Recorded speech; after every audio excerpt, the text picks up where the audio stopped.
Well, hello and welcome back to the channel.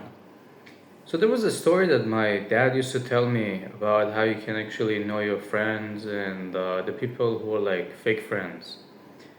And it's very beautiful. I'm going to share it with you.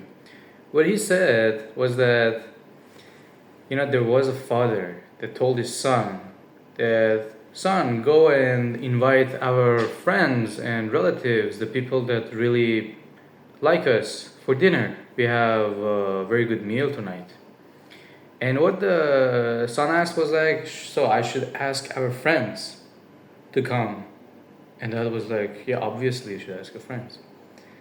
And he said, okay. What the son did was very interesting. He went to the city and he started like this.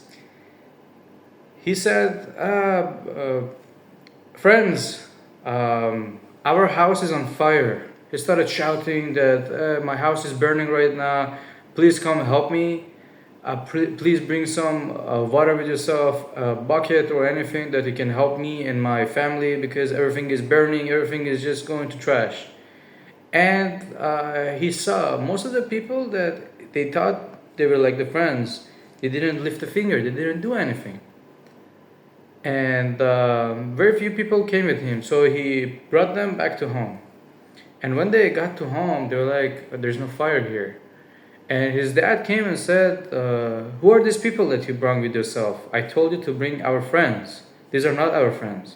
And the son replied that, well, these were the only one that actually really prioritized us and really wanted to help us.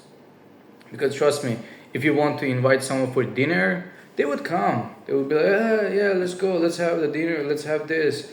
But in time of need, they're going to actually put their back on you. And that's the beauty of it. Because majority of people, they're in their own interest. They want to be like, what's in the game for them? They don't really care. They're like selfish. That's the word today. No one really cares. And it's just like that.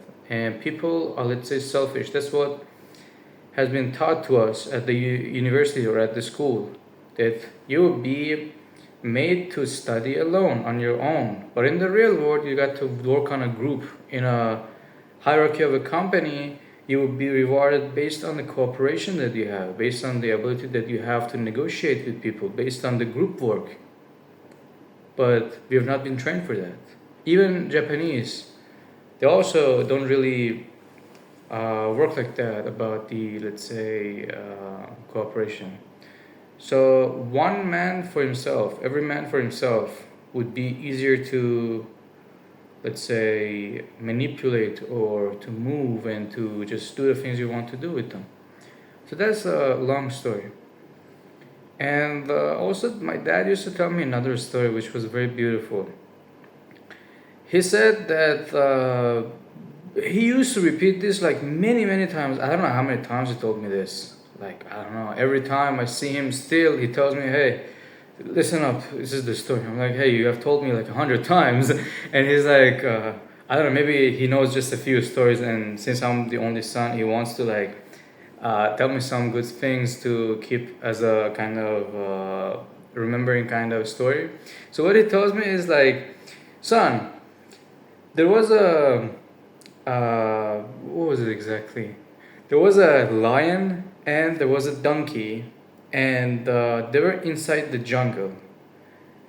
The donkey told the lion. I mean, it's a symbol, okay? Because if you want to believe such thing, you have to be on drugs that these animals go and talk, okay? But yeah, the higher morale is interesting. So he said that they talk to each other. Okay, that's a very beautiful story, by the way. The donkey says to the lion that the grass is brown, and the lion is like, no, the grass is green. And they argue very much. They argue all the time. And they say, you know what, let's go to someone and ask that someone. So they would go to the, let's say, another animal, like in the kingdom of the animal in the jungle, and that animal would be like, yes, the grass is brown, donkey is right. And the lion would be like, are you stupid? What are you saying? The grass is green. It's not possible for it to be brown. What is wrong with you? And they say, no, wait, dear donkey, you're right. The grass is brown. Perfectly fine. You are right. You can leave. And the donkey will be like, good, you see, I was right. And he leaves. And the lion is like, what's the meaning of this? And he will be told that, hey, you should not argue with someone who's a donkey. You should not argue with someone who's stupid, because it's like you are depreciating your own value. You're depreciating the fact that you cannot think properly. You're thinking like, hey, do they really care about you? They don't. They don't really care at all. And they want to just argue with you. So a part of becoming a man in the life, out of, let's say, the childish kind of movement and the childish kind of games, is to pick the right battle for yourself. There was a quote that said, lose the fights but win the war. As I'm maturing myself, I get to know this kind of topics more, because it's an age thing. If you're 20 years old, you're watching this, you probably would not believe in a word I say. You'd be like, hey, these are just like grandpa's talking, Momo grandpa talking. But long story short, you will understand this one stage in your life that a lot of things just don't matter at all. Like someone says something, you're like, okay, you're right, then move on. Pick the right fight for yourself. When you pick the right thing and you have the plan, then you would reach there. But if you don't, everybody come to your life and they say random stuff to you. Hey, this is not like that. That is wrong. And then you try to argue with them so you can explain it to them that they're wrong and you're right. But you're wasting your time. This is going to cause you mental erosion. And a lot of people do it.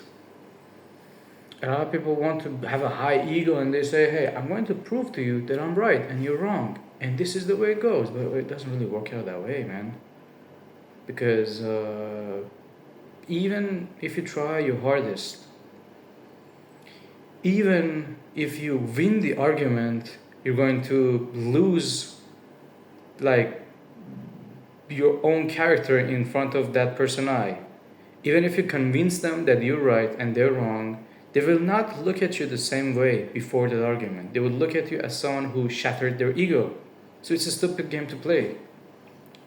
I know you might be like, hey, it's not very easy. If someone tells me some nonsense, I want to just go and say, hey, you're wrong, this is right. And that's totally fine, you can do it. Do it as many times as you want, as an experiment. See how you feel at the end of it. You feel like your energy is gone, you probably cannot do anything meaningful in that day. And because some stupid person said something that doesn't mean a thing, you ruin your own time. So it's better to pick the right fight for yourself. And there was another thing that my dad always said. It was like, hey, from a distance, it's difficult to say if two people are arguing, one intelligent guy with a stupid guy. From a distance, it's difficult to tell apart which is stupid, which is the right guy.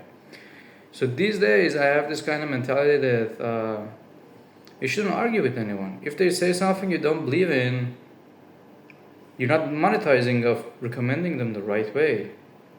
So just look at them and stay silent. And that's the truth in life. Majority of the time, you would grow by being silent, not by convincing people to like you.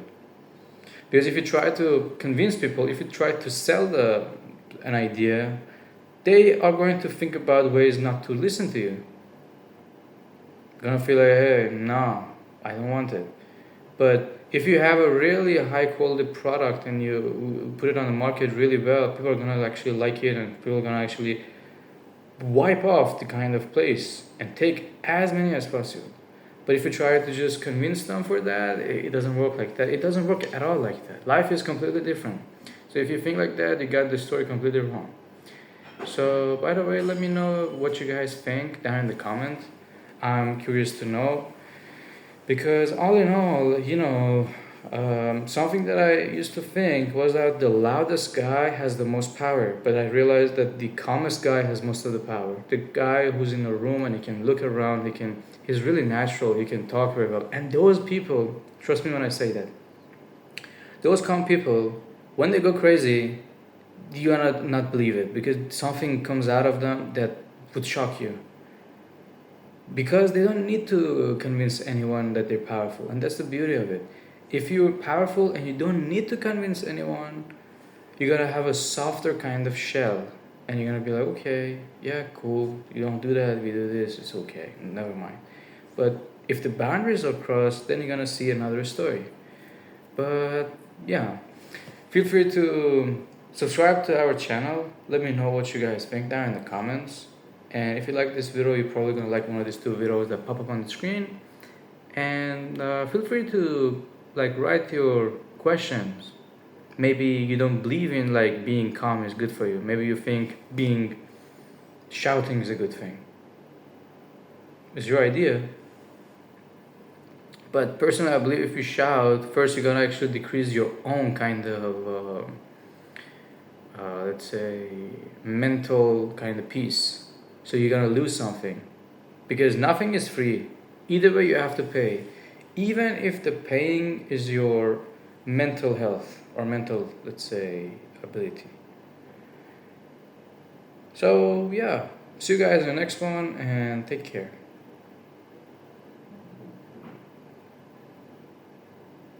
I look good with a suit on, right?